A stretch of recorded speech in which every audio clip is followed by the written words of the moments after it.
Hi everyone, welcome to Nimbus IES.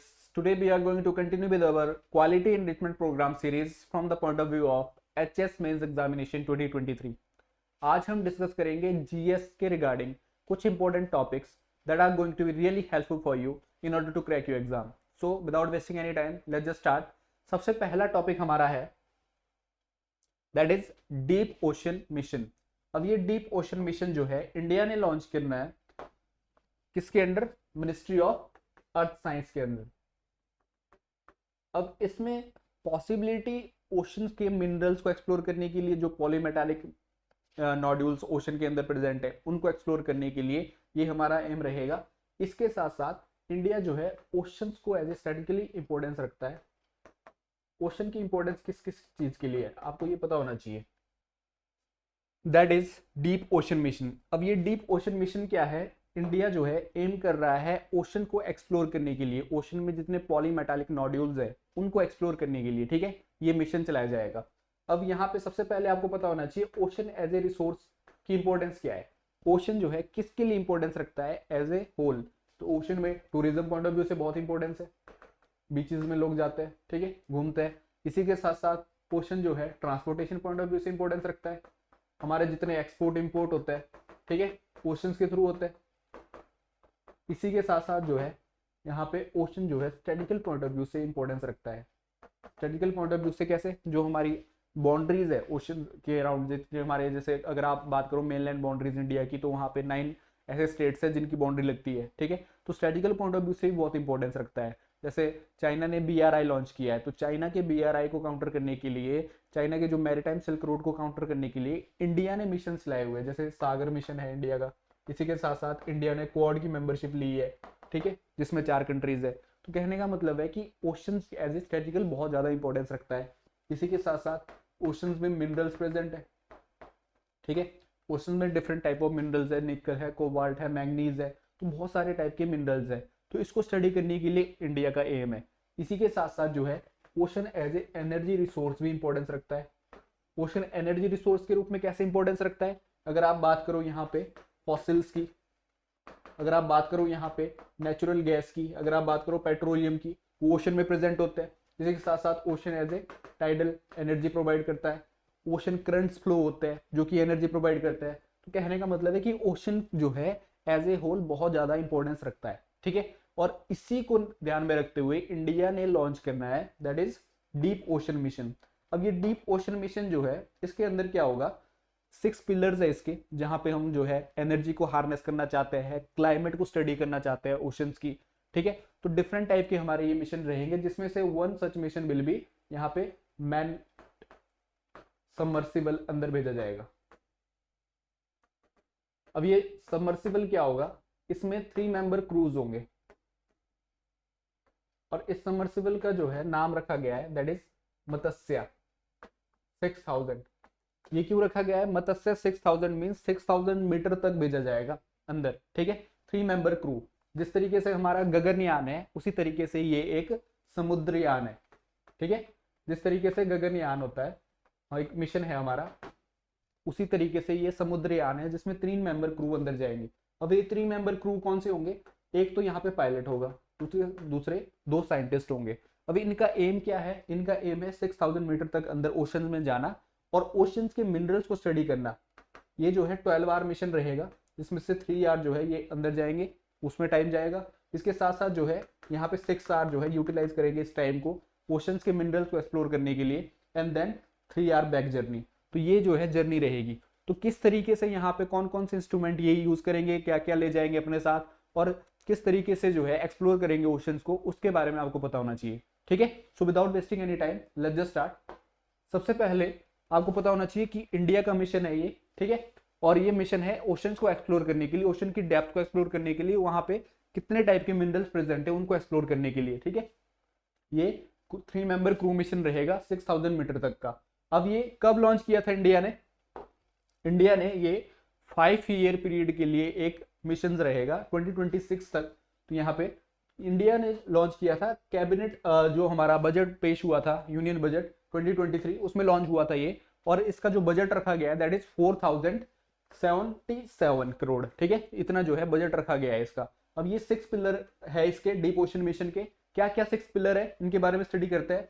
सबसे पहला है that is deep sea mining, जो डीप सी माइनिंग की जाएगी अंदर मिनरल्स को एक्सप्लोर करने के लिए। इसके साथ साथ 3 मेंबर क्रू, ठीक है, मैन्ड सबमर्सिबल जो है अंदर भेजा जाएगा। इसमें 3 मेंबर क्रू होंगे। एज आई सेड मत्स्य इसका नाम है, ठीक है, मत्स्य 6000 मीटर तक अंदर भेजा जाएगा। ये मिशन जैसे गगनयान है उसी के तर्ज पे ये जो है समुद्रयान रहेगा, ठीक है। ये भी एक पिलर है इसका।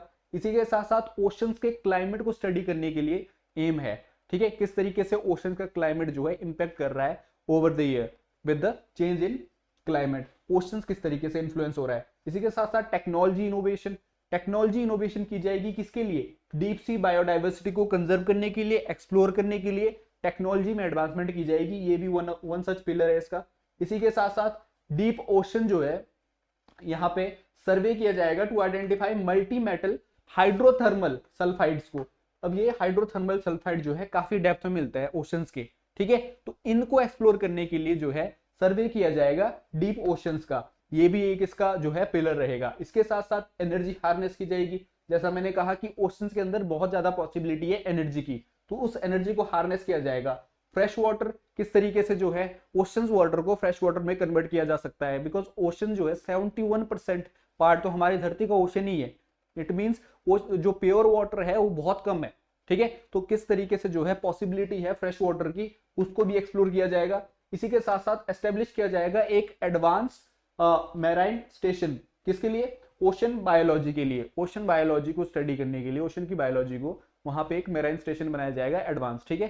तो ये एक पिलर रहेगा। तो ये 6 पिलर के बारे में आपको पता होना चाहिए। इसी के साथ साथ जो है हमारे कौन कौन से जो मिशंस है जो इसकी तरफ अलाइन होते हैं, किसकी तरफ, डीप ओशन मिशन की तरफ। तो यहाँ पे आपको इन मिशंस के बारे में पता होना चाहिए। अगर आप बात करो इंडिया जो है न्यू इंडिया 2030 हमारा जो डॉक्यूमेंट जारी हुआ है उसका वन सच मिशन जो है ओशंस के मिनरल्स को एक्सप्लोर करना है, उसका वन सच मिशन जो है डीप ओशन मिशन ही है, ठीक है। जो न्यू इंडिया का 2030 का मिशन है उसका कोर एम्स है कुछ, उसमें से एक ऑब्जेक्टिव जो है यही है।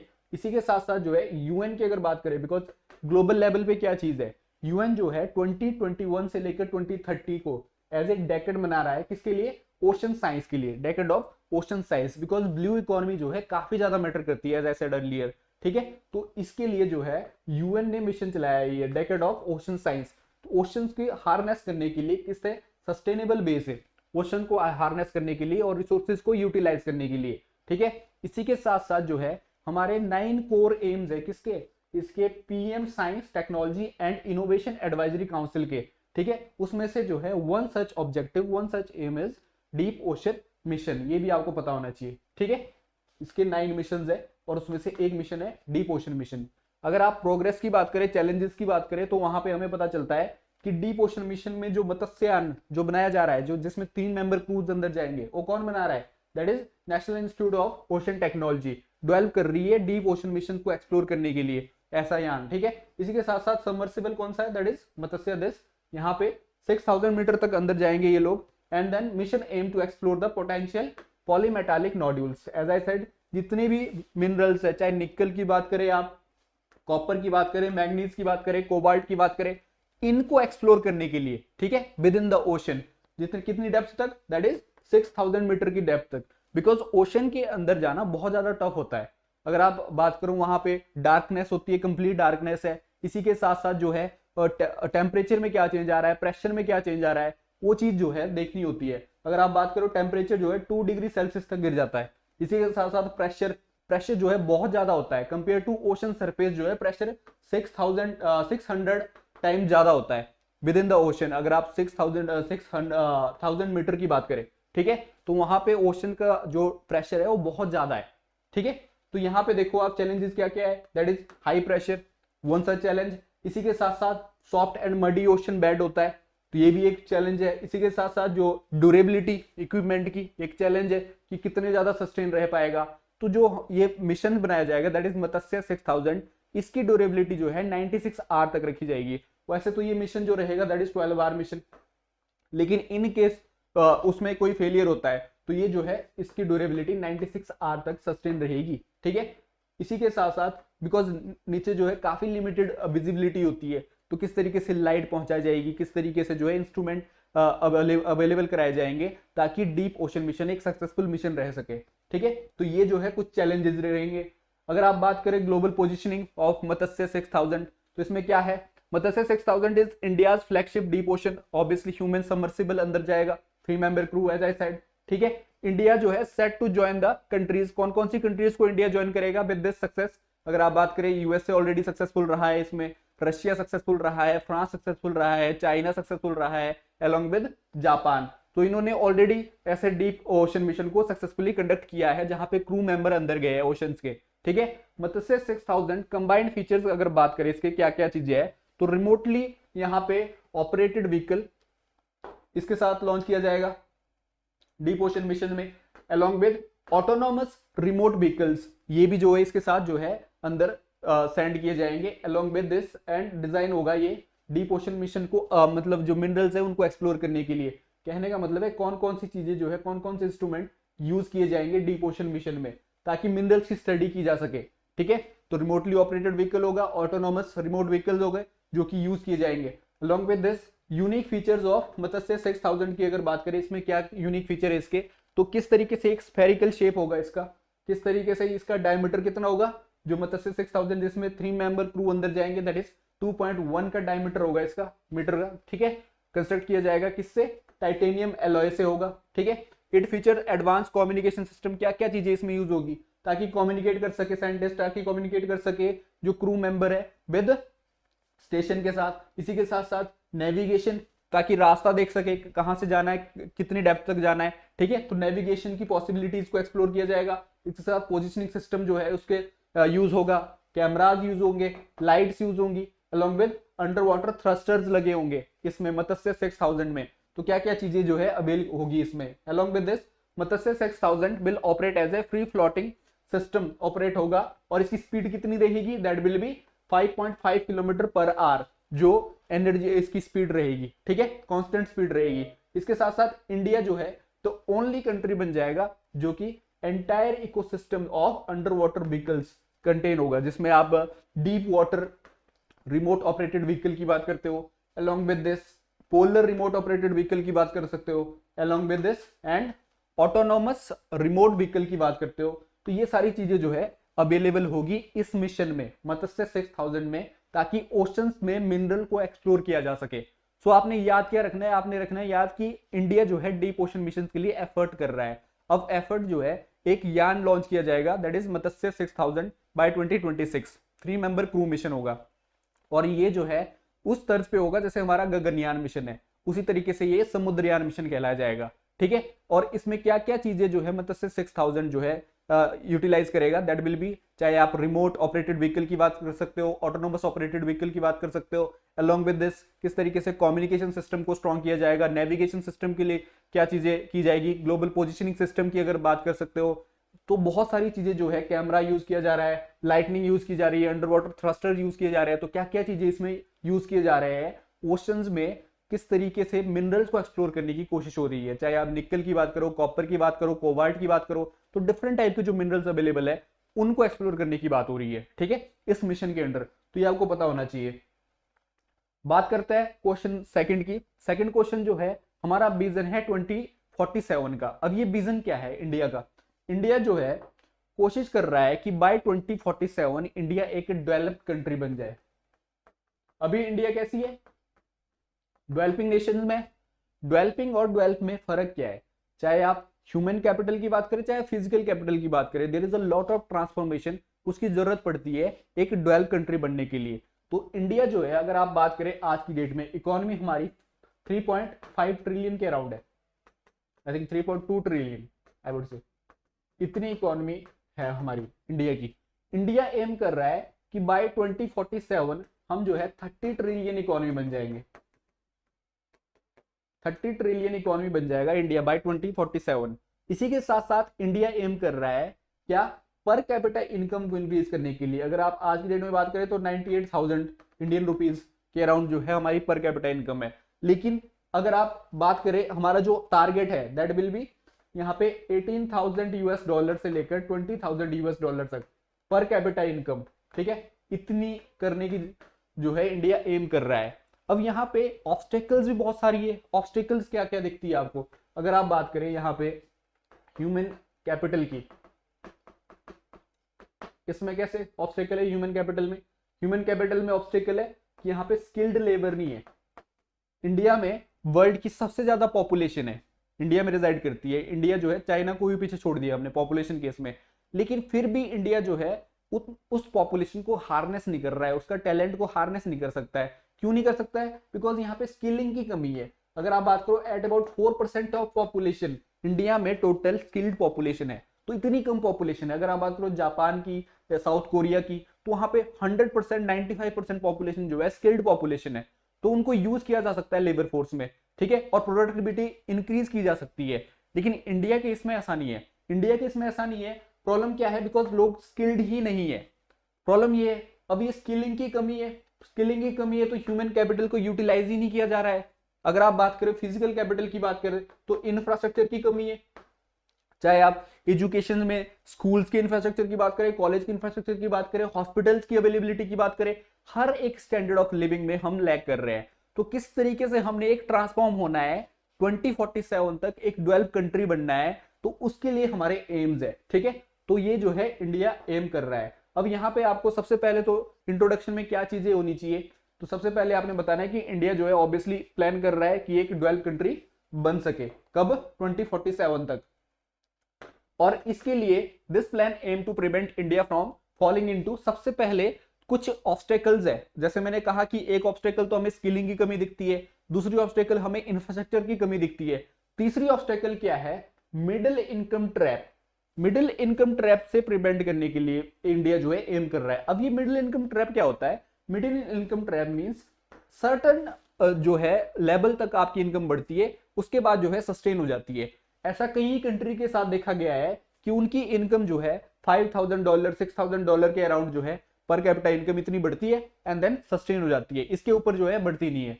तो इंडिया जो है इससे बचना चाह रहा है, ठीक है, कि इंडिया जो है इस केस में ना आए। अलॉन्ग विद दिस अब क्या क्या चीजें एफर्ट करने पड़ेंगे वो हम डिस्कस करेंगे। तो यहाँ पे इंडिया जो है प्राइम मिनिस्टर जो है यूनिबिल करेंगे, ये अनबिल करेंगे ये प्रोग्राम को विद इन 3 to 4 मंथ आने वाले टाइम में। इंडिया का इसमें गोल क्या है, एम्बिशियस गोल क्या है इंडिया का? द प्लान आउटलाइन और set of reform.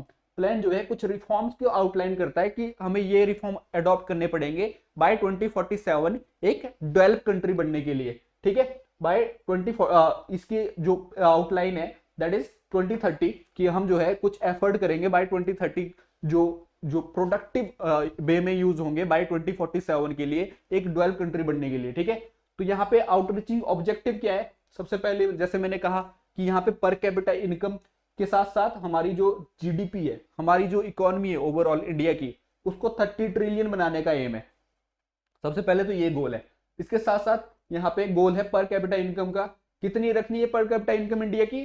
That is $18,000 to $20,000 तक by 2047 and plan focus on structural changes. अब देखो जैसे मैंने कहा कि इंफ्रास्ट्रक्चर लेवल पे, ह्यूमन कैपिटल लेवल पे बहुत सारी कमियां दिखती है हमें, ठीक है।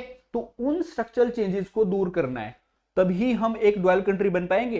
तो प्लान का एम क्या है, प्लान का गोल क्या है, वो आपको क्लियर होना चाहिए, ठीक है। इसी के साथ साथ यहाँ पे नीति आयोग जो है इसको लॉन्च कर रहा है, पिछले 2 सालों से यहाँ पे एफर्ट कर रहा है नीति आयोग इसमें, ठीक है, किस क्षेत्र में? दैट इज विजन जो हमारा है 2047 के लिए। इसमें सबसे पहले आपको पता होना चाहिए मिडिल इनकम ट्रैप क्या होता है। जैसे मैंने पहले कहा मिडिल इनकम ट्रैप होता है कि सर्टेन लेवल तक आपकी इनकम बढ़ती है एंड देन उसके बाद जो है सस्टेन हो जाती है, उसके आगे नहीं बढ़ती, ठीक है। तो इंडिया जो है इसको अवॉइड करना चाह रहा है कि जैसे इनकम जो है $5,000 $6,000 तक बढ़ रही है तो उससे आगे बढ़ना चाह रहा है। और इंडिया का एम कितना है? दैट इज 18,000 $20,000 US तक जो है हमारी पर कैपिटा इनकम बढ़े बाय 2047, ठीक है। तो इंडिया जो है इसके लिए एफर्ट कर रहा है। इसके साथ साथ दूसरी जो हमें डिफिकल्टी इसमें दिख रही है that is regional disparity. India में रीजनल डिस्पैरिटी बहुत ज्यादा है। अगर आप साउथ स्टेट की बात करें कंपेयर टू नॉर्थ स्टेट, काफी ज्यादा डेवलप दिखते हैं। यहाँ पे बीमारू स्टेट भी नॉर्थ स्टेट में आते हैं। कहने का मतलब है कि जितनी भी आप ह्यूमन कैपिटल में कमियां दिखती है काफी हद तक नॉर्थन साइड में ज्यादा है। चाहे आप लिटरेसी की बात करें, चाहे आप हर चीज की बात करें, मतलब हर क्षेत्र में कहीं ना कहीं एक डिस्पैरिटी देखने को मिल रही है, ठीक है। तो हमारा एम है इस डिस्पैरिटी को कम करना। अगर ये डिस्पैरिटी कम होती है इकोनॉमिक लेवल पे, तो ऑब्वियसली हम जो है उस डायरेक्शन में तो जा रहे हैं कि हम एक डेवलप कंट्री बन सके बाय 2047। तो इस डिस्पैरिटी को, जो रीजनल बेस पे डिस्पैरिटी है, इसको कम करना है। इसके साथ साथ इंडिया प्रमोट कर रहा है इंडियन डोमेन्स। कहां देखने को मिल रहा है इंडिया जो है, अगर आप बात करें कि कितने इंडिया एफर्ट लगा रहा है एक डेवलप कंट्री बनने के लिए। अगर आप बात करें इंडिया की जीडीपी की ग्लोबल लेवल पे, तो 1.1% थी 1991 में इंडिया की जीडीपी ग्लोबल लेवल के कंपैरिजन में, ठीक है। और अभी अगर बात करें 2023 की, तो 3.5% है इंडिया की ग्लोबल लेवल पे जीडीपी की पोजीशनिंग, ठीक है। इसका मतलब है कि कहीं ना कहीं तो बढ़ रही है और इसको और ज्यादा बढ़ाना है। हाउएवर यहाँ पे देखने को मिलता है कि हम जो है कईयों सेक्टर में बहुत ज्यादा लैग कर रहे हैं। कौन कौन से सेक्टर में लैग कर रहे हैं? बैंकिंग सेक्टर में लैग कर रहे हैं, ठीक है। कॉन्ट्रैक्टिंग, लीगल, कंसल्टेंसी में लैग कर रहे हैं। तो बहुत सारे ऐसे सेक्टर्स हैं जिसमें हम लैग कर रहे हैं। अकाउंटेंसी में लैग कर रहे हैं। तो इंडिया जो है इन सेक्टर्स में लैग कर रहा है। इसके साथ साथ इंडिया को जरूरत क्या है? इंडिया को जरूरत है उन सेक्टर्स को आइडेंटिफाई करने की जहां पे हम और ज्यादा एक्सप्लोर कर सकते हैं, जहां पे हमारा पोटेंशियल बहुत ज्यादा है और एज ए ग्लोबल लीडर सामने आ सकते हैं, ठीक है। तो जितनी भी कंट्रीज डेवलप कंट्री है, कहीं ना कहीं इन्होंने कुछ सेक्टर्स को एक्सप्लोर किया है और कुछ सेक्टर में एज ए ग्लोबल लीडर सामने आए हैं, ठीक है। उस वजह से जो है इनका एक मार्केट तैयार हुआ है। तो हमने भी इसी तरीके से कोशिश करनी है कि कहीं ना कहीं हमने कुछ सेक्टर्स को आइडेंटिफाई करना है और उन सेक्टर को, उन पोटेंशियल सेक्टर में इन्वेस्ट करना है ताकि ग्लोबल चैंपियन बन सके हम उसमें, ठीक है। तो ये हमारा एक एम रहेगा। इसके साथ साथ हमारा एम रहेगा यूथ एम्पावरमेंट। यूथ एम्पावरमेंट तो सेंट्रल आइडिया है कि यूथ को आप स्किल दो, यूथ को आप और ज्यादा एम्पावर करो ताकि ये यूथ आने वाले टाइम में एज ए लीडर एक्ट कर सके और इंडिया को आगे पुश कर सके, ठीक है, बाय 2047 एक डेवलप कंट्री बनने के लिए। तो हमारा ये सेंट्रल थीम रहेगा इसका, किसका? दैट इज विजन 2047 का, कि आप यूथ पे वर्क करो, ठीक है।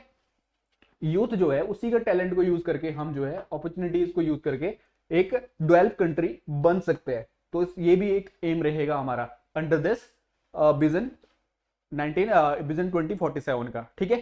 तो ये चीजें आपको पता होनी चाहिए किस तरीके से इंडिया एम कर रहा है एक डेवलप कंट्री बनने के लिए और कौन कौन सी ऑब्स्टेकल्स है, चाहे मिड इनकम ट्रैप की बात करें, रीजनल ऑब्स्टेकल्स की बात करें, स्ट्रक्चरल जो रिफॉर्म की जरूरत है उसकी बात करें, तो किस तरीके से जो रिफॉर्म देखने को मिल रहे हैं आपको। अगर आप इंडिया के एफर्ट की बात करें, ह्यूमन कैपिटल में क्या क्या रिफॉर्म ला रहा है इंडिया, इसी के साथ साथ फिजिकल कैपिटल में इंडिया के क्या रिफॉर्म्स है, किस तरीके से कोर सेक्टर में इंडिया वर्क कर रहा है, किस तरीके से इंडिया जो है कुछ कंपनीज को आइडेंटिफाई कर रहा है, उनको ग्रो करने की कोशिश कर रहा है। हमारा चाहे मेक इन इंडिया प्रोग्राम की बात करें, चाहे डिजिटल इंडिया प्रोग्राम की बात करें, किस तरीके से एक स्मार्ट सिटीज, सस्टेनेबल सिटीज की बात कर रहा है इंडिया, ठीक है, इनको डेवलप करने की बात कर रहा है और किस तरीके से एक सस्टेनेबल अर्बनाइजेशन को मेंटेन करने की बात कर रहा है, रिन्यूएबल एनर्जी की तरफ इंडिया जाने की कोशिश कर रहा है। तो एक सस्टेनेबल एनवायरनमेंट डेवलप करने की कोशिश कर रहा है India within the country in order to push for develop nation. तो हम जो है एक डेवलपिंग नेशन से डेवलप नेशन बनने की राह में जरूर अग्रसर है, लेकिन उसकी स्पीड बहुत कम है। तो उसको और ज्यादा पुश करने के लिए इंडिया कोशिश कर रहा है कि स्किलिंग के लिए इंडिया कोशिश कर रहा है जितना यूथ हो उसको और ज्यादा एम्पावर करो, यूथ को स्किल दो और उनको एज ए लीडर बनाओ ताकि वो जो है आने वाले टाइम में और ज्यादा पुश कर सके इंडिया को एज ए डेवलप कंट्री बनाने के लिए, ठीक है। तो ये सारी आपकी इसमें पॉसिबिलिटी रहती है क्वेश्चन में जो आपने यूज करनी है, ठीक है। That's it for today. Thank you and have a nice day.